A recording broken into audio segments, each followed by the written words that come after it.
Welcome to Washington Today on C-SPAN Radio for Friday, October 20th, 2023. The race for U.S. House Speaker is again wide open after no candidate gets a majority to be elected in another House floor vote today, with 25 Republicans voting for someone other than the Republican conference nominee Jim Jordan.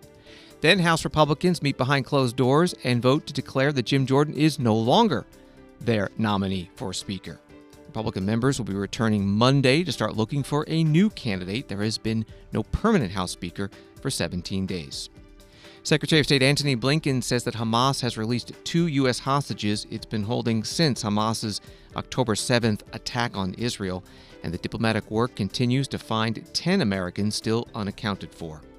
President Joe Biden sending to Congress a $100 billion emergency national security request that includes $14 billion for Israel, $60 billion for Ukraine.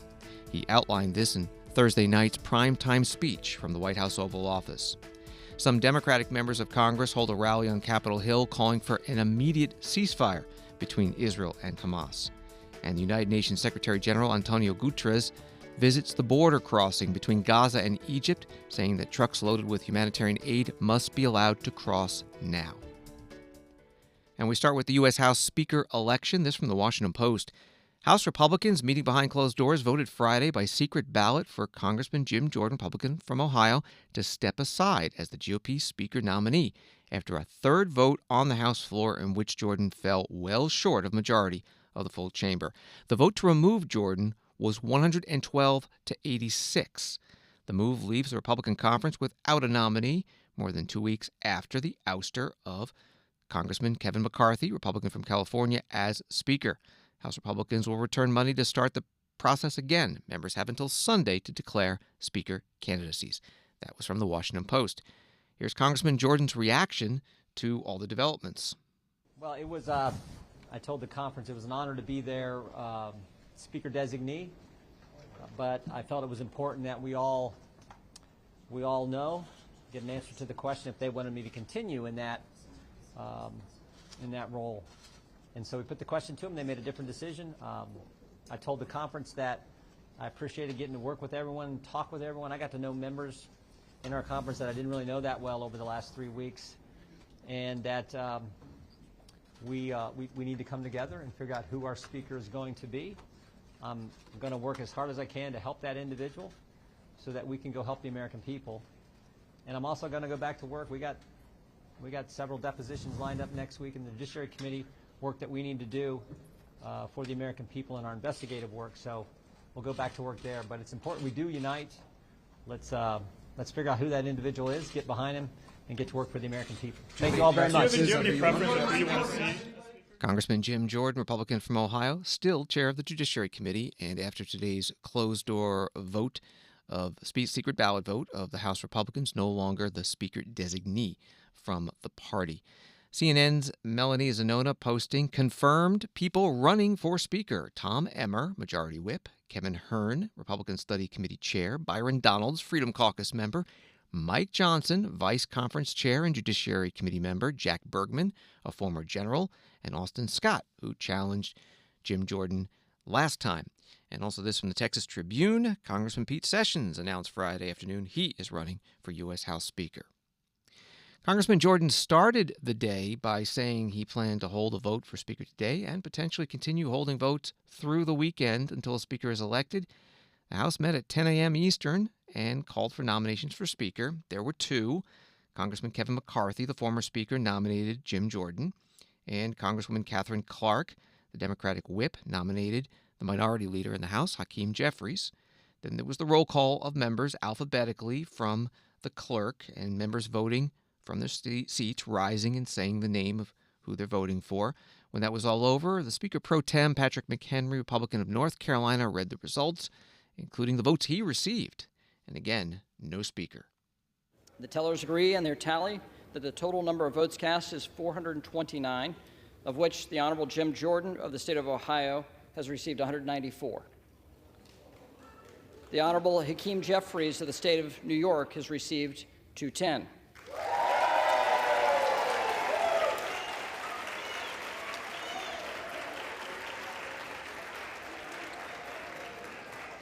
The Honorable Patrick McHenry of the state of North Carolina has received 6.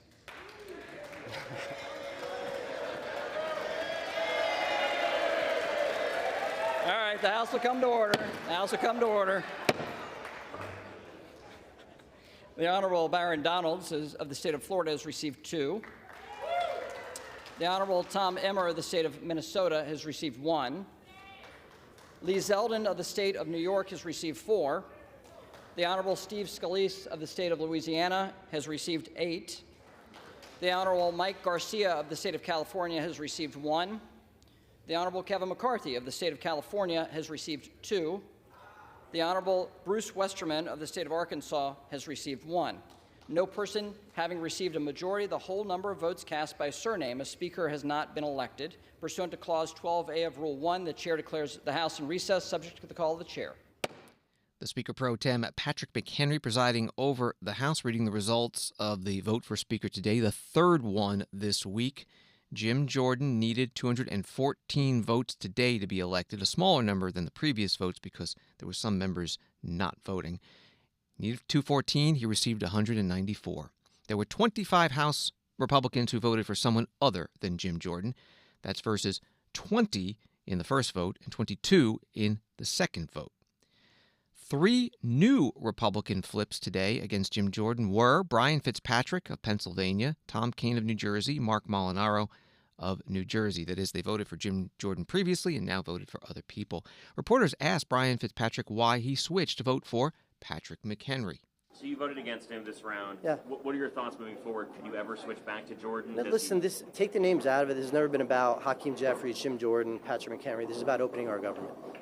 We have 2 wars raging. We have a government that runs out of money in 29 days. We have Ukraine running out of weapons in 2 weeks. We have 30 dead Americans in Gaza. We have 14 missing Americans in Gaza that we know of. And we have an entire branch of government that's offline. That is unacceptable.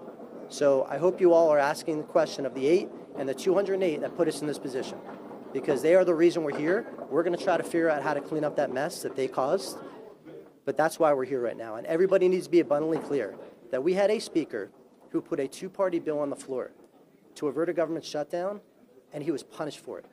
That is the worst message you can send to America, the worst. And every single person that voted to punish bipartisanship ought to be held accountable. Should Jordan Everyone. drop out? That's his choice.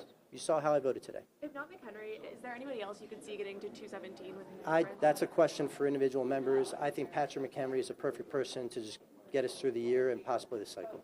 At what point do you pick up the phone and call Hakeem Jeffries and ask him who I talk to Hakeem all the time. I respect him. I hope he's more bipartisan in the future, but I respect the man. I do. But we talk to our colleagues all the time. Okay? Thanks. Thank you, sir.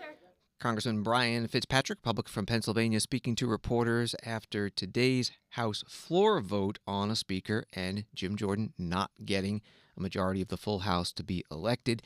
And a note that we're playing some of what happened throughout the day, but later in the day, the House Republicans voted in closed session to remove Jim Jordan as their speaker nominee. They'll look for a new speaker nominee come Monday. After today's floor vote on the steps of the U.S. Capitol, a few of those 8 Republicans who had voted with Democrats over 2 weeks ago to remove former Speaker Kevin McCarthy spoke to reporters and made an offer to the holdouts, the ones who are that were not voting for Jim Jordan and preventing him from becoming Speaker. Here are Matt Gaetz of Florida and Bob Good of Virginia. The 8 of us who voted to remove Kevin McCarthy have just sent a letter to our colleagues really encouraging them to vote for Jim Jordan for Speaker. And it seems as though the 20 or so holdouts against Jim Jordan have no goals, have no asks, have no objectives other than to see the 8 of us suffer some consequence for having removed McCarthy. So we've made them an offer. The 8 of us have said that we are willing to accept censure, sanction, suspension, removal from the Republican conference. We, of course, will remain Republicans. We will continue to vote with Republicans on Republican principles. But if what these holdouts need is a pound of our flesh, we're willing to give it to them in order to see them elect Jim Jordan for Speaker. The world's on fire, and some of these colleagues... That's correct. The world's on fire, and some of your colleagues do blame you for this disruption. Well, I would say that we've got a speaker designate. We could elect him. We could have a speaker right now.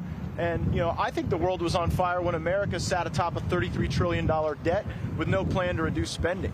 I think the world was on fire as we watched the dollar just continue to slip away in its status as the global reserve currency. So maybe when the lobbyists and the special interests don't have total control of a Speaker of the House, they think the world is on fire and in chaos. But we actually believe this is governing, this is legislating, this is working through our differences. We believe Jim Jordan is an inspirational Republican candidate for House Speaker. And for those who are holding out, we would simply ask, what do you want? Other than for us to suffer some consequence, which we stand ready to endure. For 9.5 months, the Republican Party failed the American people. We delivered no wins for the American people in the first 9.5 months. The two opportunities we had to force positive change for the American people with the Democrat Senate and Democrat White House was the debt ceiling and the continuing resolution, both of which we did what Democrats overwhelmingly wanted us to do. Jim Jordan represents a chance to put a fighter and a leader at the top of the Republican conference that will actually work for the American people instead of the special interests. Congressman, those that you're talking about, you say that they just want to punish you. But when I talk to them, they say that they have real problems with Jim Jordan, that they see strong-arm tactics, they see the way he's treated Steve Scalise, they don't trust him. They're saying the same things you said about Kevin McCarthy. How do you not respect that kind of point of view? Well, we know Jim Jordan. I've worked with Jim Jordan on the House Judiciary Committee. He's not a person who leads through strong-arm tactics. I think that Jim Jordan is being unfairly blamed by some for the tactics of outside groups that Jim Jordan has no control over.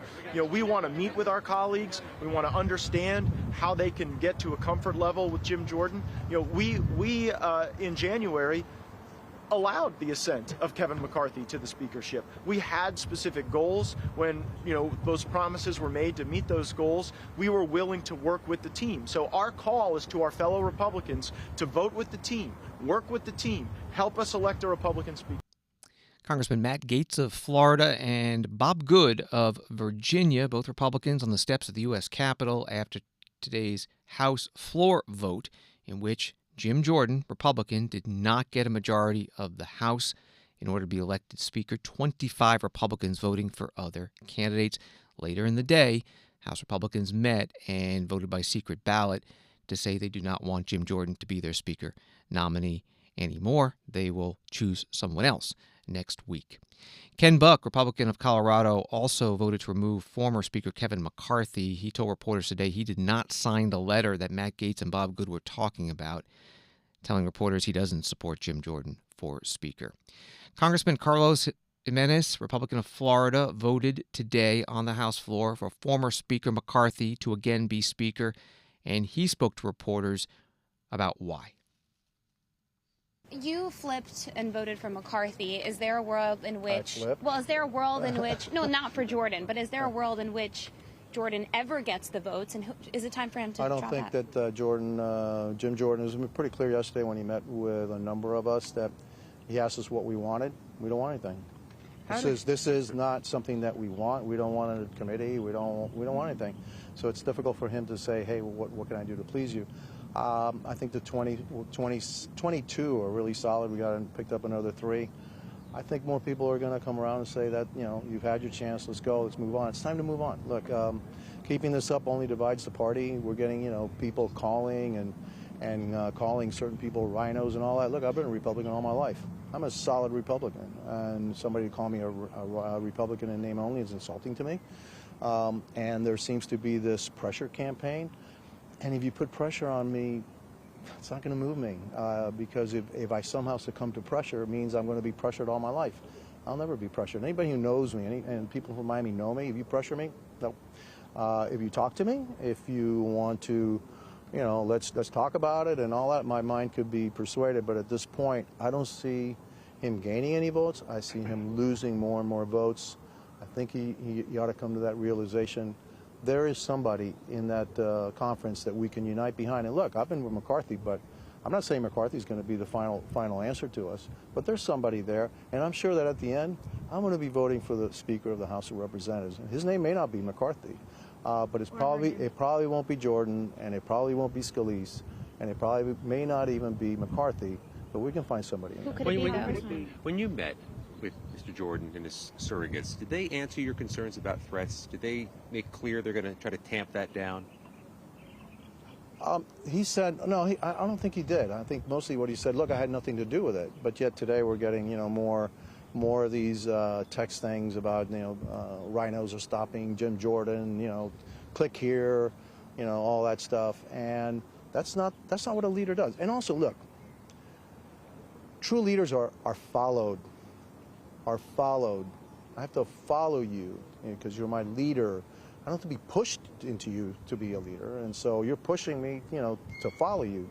That's not a true leader. And so I've known that for a long, long time. And if somebody tries to push me in a certain direction, look, I'll get there by myself. Don't try to push me. And if you try to push me, I'll probably push against you. So that's what we're feeling. Some people are getting threats. Some people are getting threats against their children. You're getting threats too? I'm not. No, I'm not. I'm saying some people, not me, okay? Some people are getting threats, against their wives and children, all that. It's being very offensive. And so, no, I'm not going to be there. Is there a world in which you will ever vote for Jordan? You said if you were asked or if you were persuaded. I will not vote for Jim Jordan. It used to be that I was voting for McCarthy. Now I'm not voting for Jim Jordan. How much of a role who originally voted against to oust McCarthy are now saying that they'll do whatever you all need to do, if that's retribution, facing consequences, getting kicked out of conference. If that helps you all vote for Jim Jordan, they're willing to do that. What do you make of that? That will make me never vote for Jim Jordan.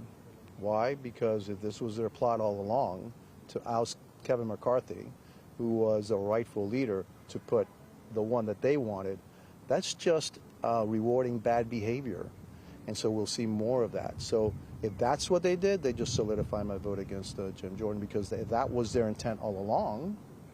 Do you think retribution needs to be made at all against them, or what is your They followed the rules. I have never asked for any retribution. They followed the rules. They used the rules. But now they're saying, hey, we're willing to, fall on our sword if you make Jim Jordan the speaker. That kind of shows to me that this was their plan all along. You can't reward bad behavior. Congressman Carlos Jimenez, Republican from Florida, with reporters between the time that Jim Jordan lost a vote on the House floor, the third this week, to become Speaker, and later in the day, House Republicans voting by secret ballot to say they no longer want Jim Jordan to be their Speaker designate. And in fact, he has dropped out of the race.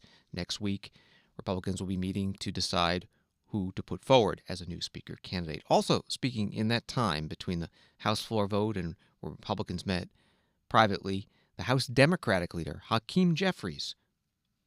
Good afternoon. Welcome to month 10 of the House Republican majority's chaos, dysfunction, and extremism.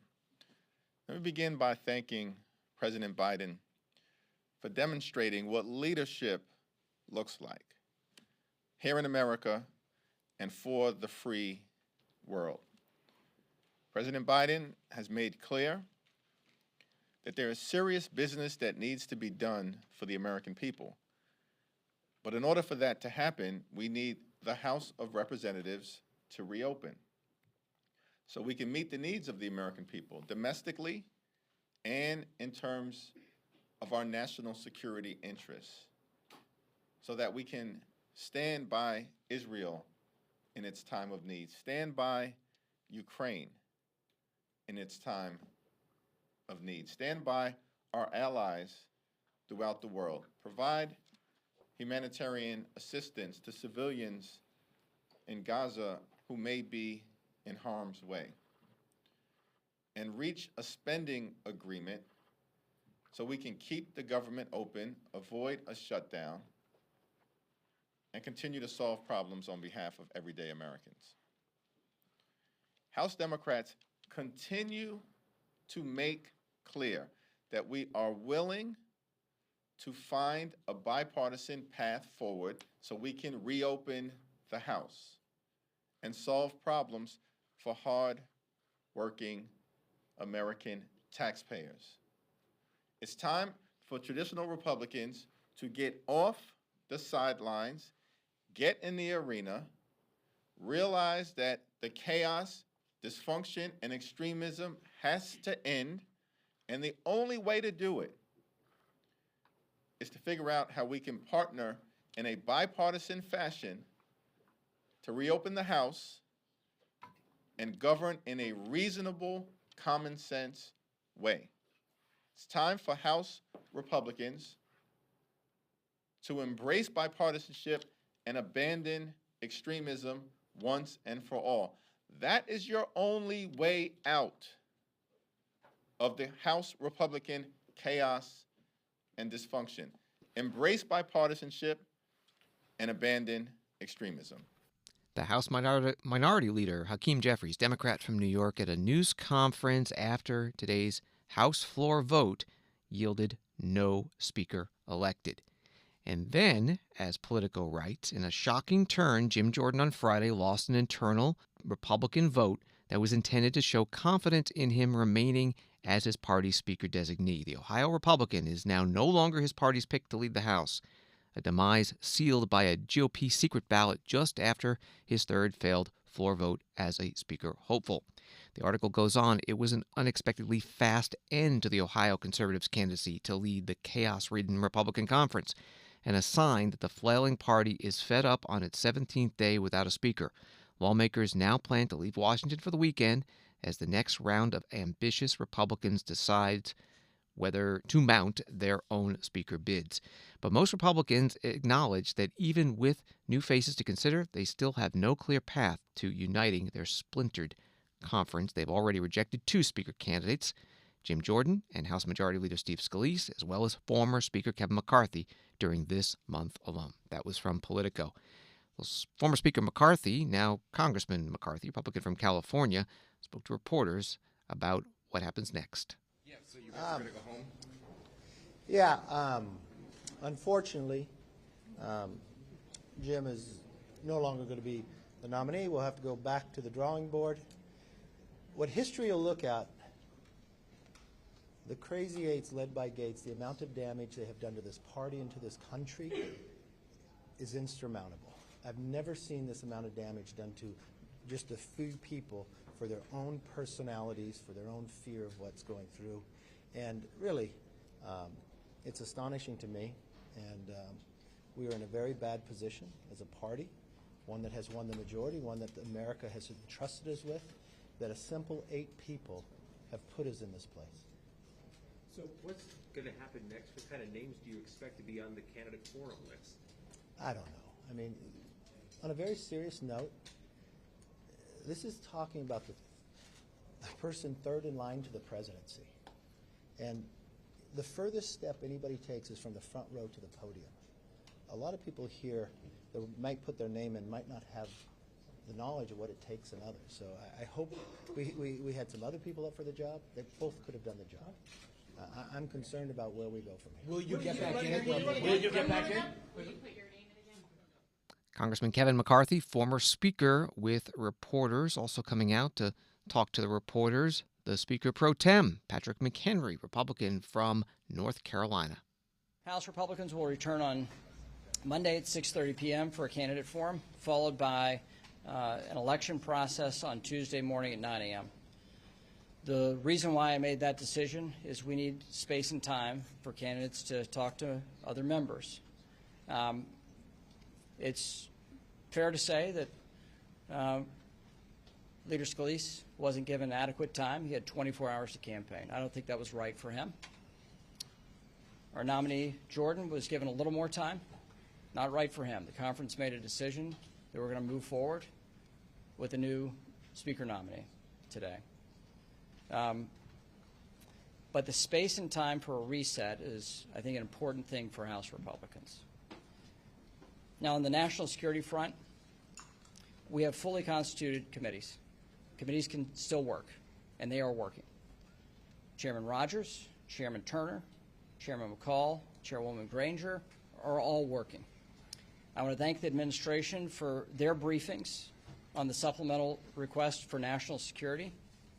Our committees are working with the administration, and the goal there for our committees is to be ready to respond legislatively once we have a duly elected Speaker of the House. And it's my goal to be talking to you at this time next Friday as Chairman of the Financial Services Committee. Hope you all have a great weekend. Are you doing a floor vote on Tuesday? Is that your plan? That will be the goal. Speaker pro tem Patrick McHenry, Republican from North Carolina. Also, as he mentioned, he is chair of the Financial Services Committee. That's a position he'd like to return to. House has adjourned for the weekend. More coverage of the Speaker's race next week on C-SPAN. CNN reporting this afternoon that Kenneth Chesebro, an attorney who helped orchestrate the Trump campaign's 2020 fake electors plot, pleaded guilty Friday in the Georgia election subversion case to being part of a conspiracy alongside former President Donald Trump and others. The plea deal is another blow to Trump and a major victory for Fulton County District Attorney Fani Willis, who charged Trump and 18 others in the effort to overturn the 2020 presidential election. It comes one day after former Trump campaign lawyer Sidney Powell also pleaded guilty and agreed to cooperate with prosecutors. Chesebro pleaded guilty to one felony, conspiracy to commit filing false documents. Fulton County prosecutors recommended that he serve 5 years of probation and pay a $5,000 fine in restitution. Fulton County Superior Court Judge Scott McAfee imposed that sentence at Friday's hearing. That was from CNN. Wall Street today, the Dow down 286, NASDAQ down 202, S&P down 53. Washington today continues in a moment. When citizens are truly informed, our republic thrives. Get informed straight from the source on C-SPAN. Unfiltered, unbiased, word for word.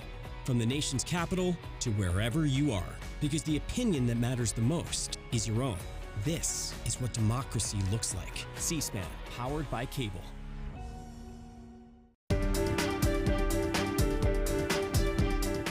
Welcome back to Washington Today, available as a podcast on the C-SPAN Now mobile app and wherever you find your podcasts. Reuters reporting from Gaza, Hamas's armed wing has released 2 U.S. hostages from Gaza, a mother and her daughter, for humanitarian reasons in response to Qatari mediation efforts in the war with Israel, its spokesman said on Friday.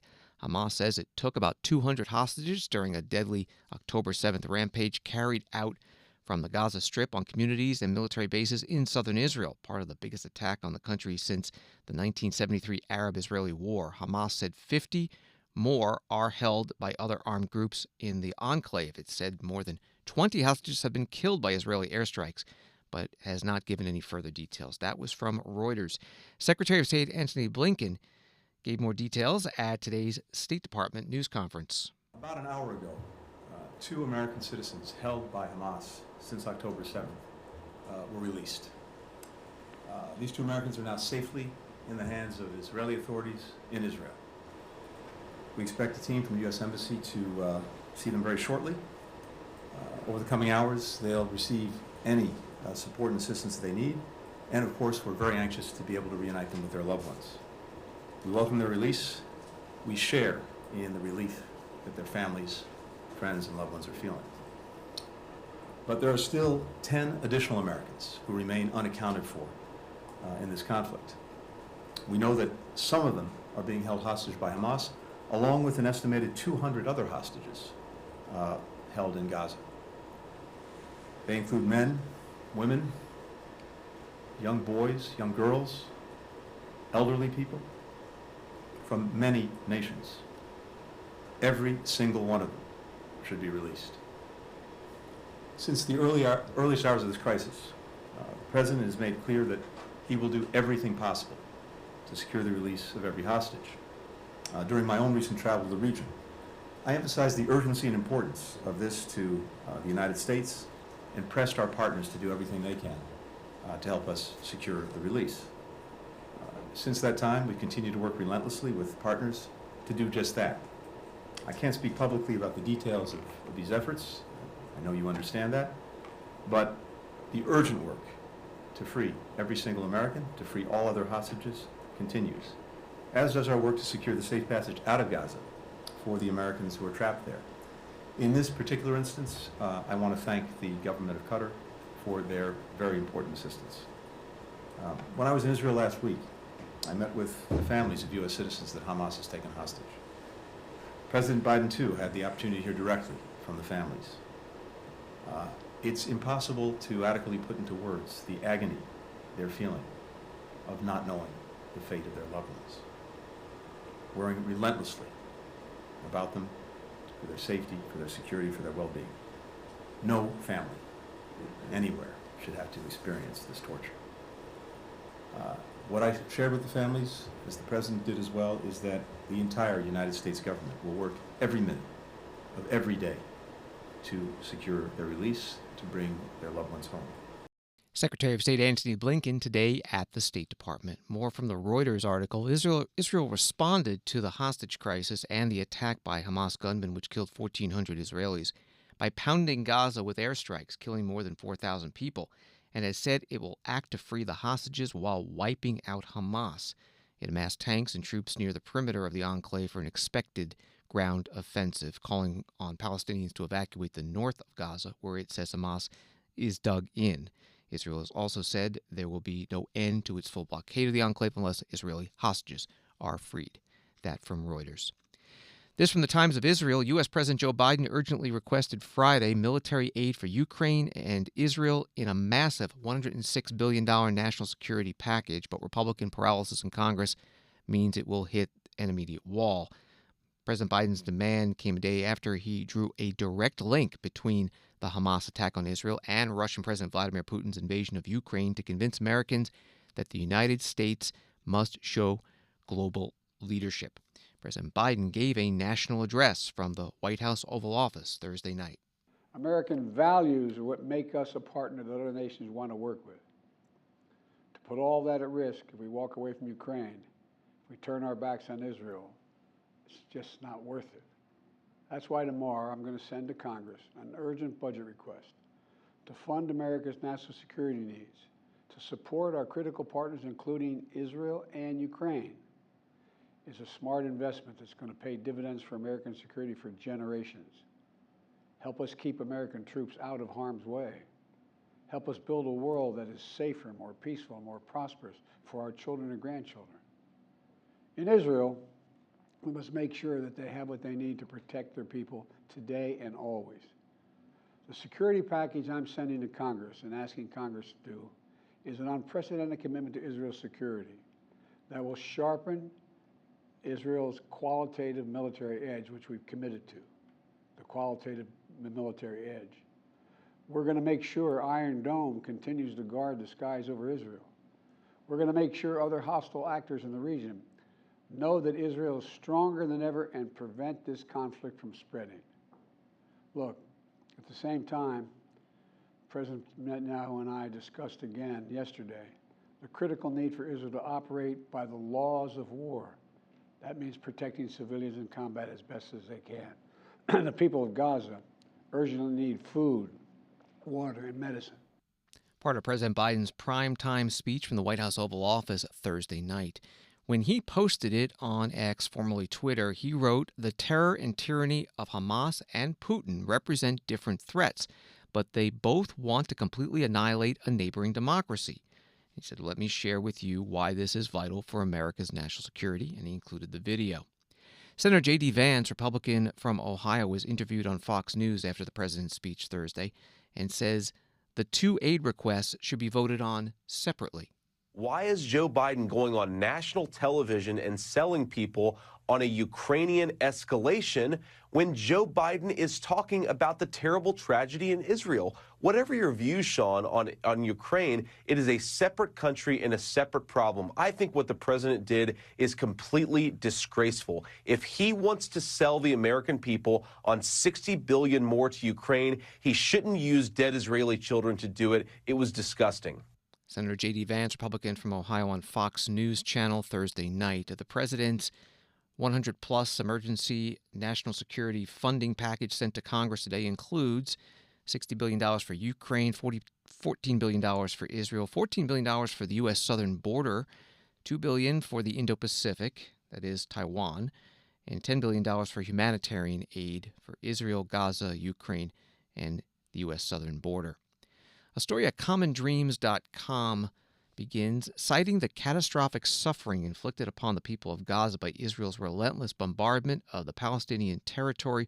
Hundreds of Muslim and Jewish U.S. congressional staffers on Thursday signed an open letter urging lawmakers to demand a ceasefire as the war approaches the 2-week mark. Today on Capitol Hill, there was a rally to call for a ceasefire, and one of the speakers, Congresswoman Ilhan Omar, a Democrat from Minnesota. I'm also saddened by the fact that $535 members of Congress could come together in one breath, fully condemn the horrors of what Israelis experienced. And that there is now only maybe few handful of them who could get to the point of saying, we condemn the slaughter of Palestinian children, of mothers, of fathers, of grandmothers, of grandfathers. Where is your humanity? How do you look at one atrocity and say this is wrong, but you watch as bodies pile up, as neighborhoods are leveled? Israel has dropped more bombs in the last 10 days than we dropped in a whole year in Afghanistan. Where is your humanity? Where is your outrage? Where is your care for people?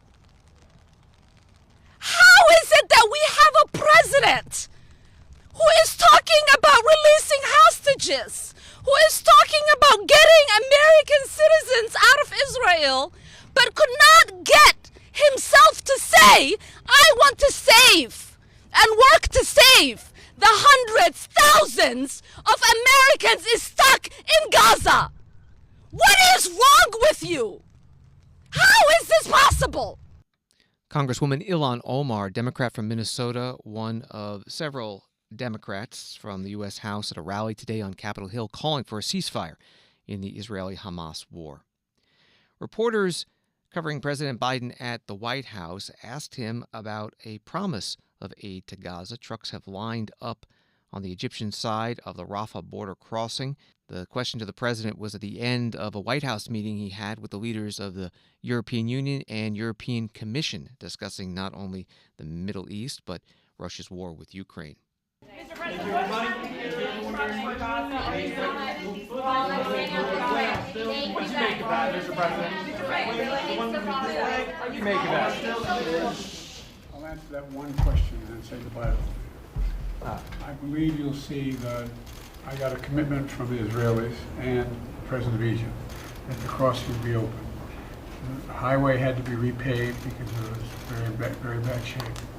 And I believe that within the next 24 to 48 hours, the first 20 trucks will come across with aid. Thank you. Thank you, guys. President Biden today at the White House at the end of a meeting with the presidents of the European Union and European Commission. The United Nations Secretary General Antonio Guterres today visited the border crossing between Gaza and Egypt and called for aid to be delivered now. On this side, we have seen so many trucks loaded with water, with fuel, with medicines, with food. Exactly the same things that are needed on this side of the wall. So these trucks are not just trucks. They are a lifeline. They are the difference between life and death for so many people in Gaza. And to see them stuck here makes me be very clear. What we need is to make them move. To make them move to the other side of this wall. To make them move as quickly as possible and as many as possible. Now, recently it was announced by Israel and by the United States that humanitarian aid would be allowed to enter Gaza. And I know that there is also an agreement between Egypt and Israel to make it possible. But these announcements were made with some conditions and some restrictions. And so we are now actively engaging with all the parties, actively engaging with Egypt, with Israel, with the US, in order to make sure that we are able to clarify those conditions, that we are able to limit those restrictions in order to have, as soon as possible, these trucks moving to where they are needed. United Nations Secretary General Antonio Guterres in Egypt on the Sinai Peninsula at the Rafah border crossing with Gaza. 200 trucks lined up there. One of the conditions from Israel is to be able to inspect that aid before it enters Gaza. Back in the U.S., the second gentleman of the United States, Doug Emhoff, who is Jewish, has been speaking out since the start of the Hamas-Israel conflict. He's met with Jewish community leaders at the White House and yesterday with an American survivor of the Hamas attack on the music festival in Israel. Today, Doug Emhoff visited a Jewish day school in Washington, D.C. Hi, everyone. Hello. Really made my morning. I needed to hear that. I needed to hear a hopeful song, a song of peace and joy, and I could see the happiness in your faces and the clapping and the dancing. So I needed that. So thank you. How are you all doing? Good. Yeah, you know, this is the second time I've been here. I've actually made matzah here. So, yeah, I know. You weren't here last time. I think you were all too young to see it. So it's good to be back here. And I just want to say hi on behalf of my wife, the Vice President, Kamala. And it's her birthday today. Oh! Maybe if you give me a big happy birthday. Happy birthday! Okay, good. Now I can bring that back to her. We're going to sing for her. Sing for her? Well, can you? Oh, okay. So she'll see it. She's going to see this because I'll show it to her. A quick version. Okay. Okay.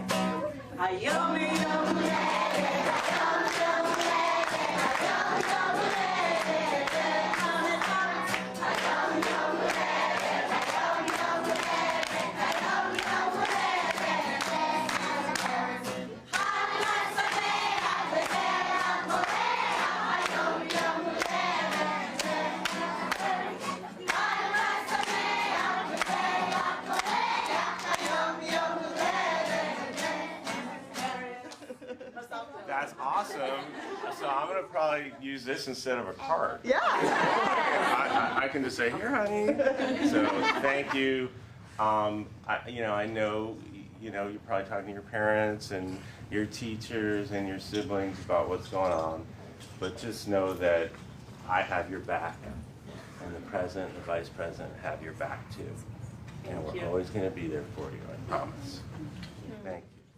Second Gentleman Doug Emhoff today at the Milton Gottsman Jewish Day School of the nation's capital in Washington, D.C.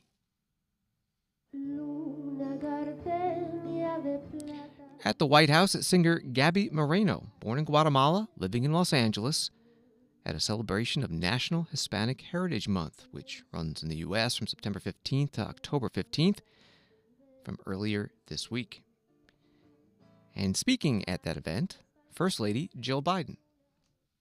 In 1914, in the doorway of a Laredo newspaper called El Progreso, Jovita Idar stared down a group of Texas Rangers who had come to destroy the newspaper's building and everything in it.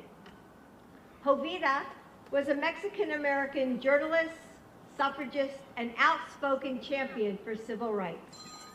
Her writing boldly challenged injustice, and it had come to the attention of the governor, who sent Rangers to silence her printing presses. But Jovita stood in the way. Earlier this year, she was honored by a new quarter celebrating her remarkable contributions to our society. But her whole story, the people she helps, the right she fought to protect, the school she opened, and the legacy she left cannot be told on a coin alone. And the many stories of Latinos cannot be told without telling the courage and conviction. They showcase the strength, the ingenuity, and optimism of our country and of our people. And that is why we need the National Museum of the American Latino on the National Mall. And as As we celebrate and lift up these stories of power, of perseverance, of pride, as we recognize the Latino voices that helped build our country, those who led movements to change, who wrote our laws, and who penned our poetry, we also recognize that our American history is incomplete without the stories that will never make it into the history books. The teachers. Any teachers out here? Yes! The teachers who helped educate our students. The doctors and nurses who helped heal our families. The faith leaders who comfort us. The farm workers who put food on our tables. Must be over here. The mothers and fathers and grandparents. The mentors and friends. The communities who lift each other up, who help each other find their way.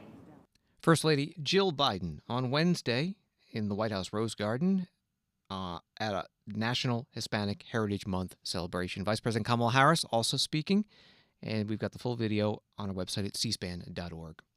Thanks for listening to Washington Today. Sign up for C-SPAN's free evening newsletter, word for word, and get the stories making headlines in Washington emailed to you every day. Subscribe at cspan.org/connect. Have a good night and weekend.